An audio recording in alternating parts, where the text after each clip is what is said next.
What if I told you that the Tower of Terror doesn't just belong in Hollywood? It has a sister hotel hiding in plain sight. Most importantly, what does it even look like? Today, we're diving into Disney's best-kept secret history and reconstructing a hotel that technically exists within the Tower of Terror mythology, yet has never been visually realized. Let's back up the monorail before we diving into reconstructing the Manhattan Hotel, and I will be occasionally glancing at my notes and showing that I do not miss any important details. Most people know the story of the lightning strike, the vanished elevator, the coast bellhops, but buried inside a series of novels written by the same mind behind the 1997 Tower of Terror film lies something that almost nobody talks about. A sister property which is a luxury Broadway-era resort, and it is a New York counterpart known as the Manhattan Tower Hotel. Before we can really get into the hotel's appearance, we need some additional historical context. So, let's turn back the clocks. Someone fire up the TARDIS. In the series, the Never Rose and the Pilgrims of Rayne, author DJ MacHale, who also wrote the 1997 Tower of Terror film, as a brief refresher, introduces readers to the Manhattan Tower Hotel.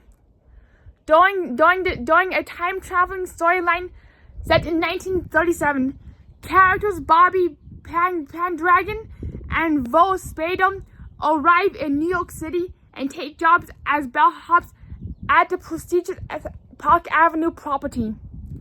And here is when things get interesting. It is later revealed that Dewey Todd, the bellhop who disappeared in the 1997 film adaptation of Tower of Terror, was connected to this Manhattan location. His father originally owned the Manhattan Tower Hotel before expanding west and opening its sister hotel in Hollywood. More on that later.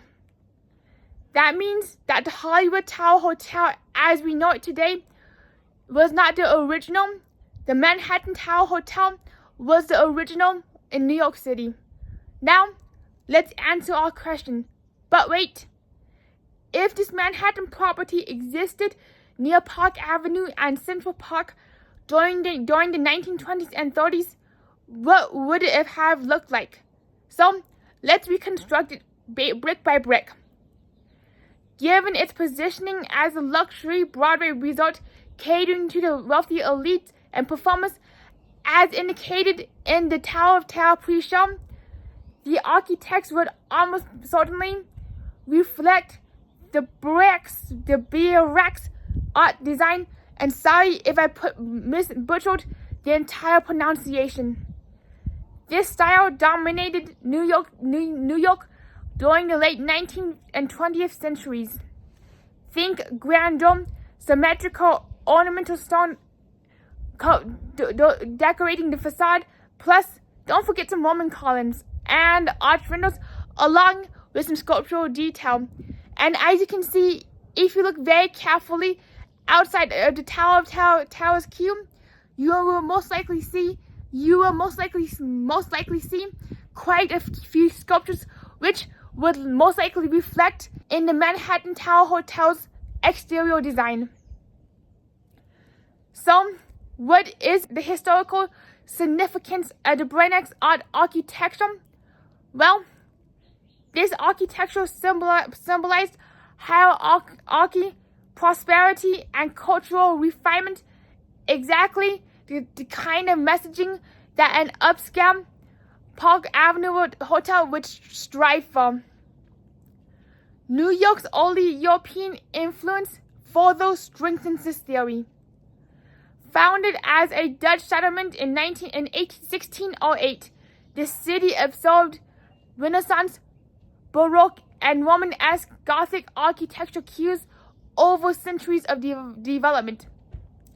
These elements are the foundations within the Baroque's artist expressions. So, imagine it. A hotel with a dramatic tower feature to distinguish it from the otherwise uniform Park Avenue skyline.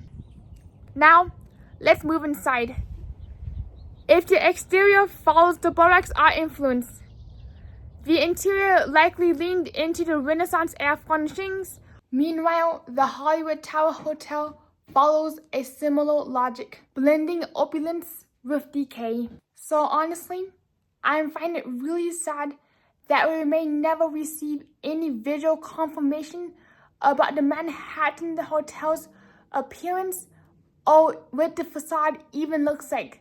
So, without further ado, here is what I visually imagine the tower looking like. Now I am left to wonder if the Manhattan Tower Hotel is actually part of the Tower of Terror lore due to its connection to Dewey Todd's father, or is this hotel a one-off in the book series? So that's a question we may never know, which further piques my interest.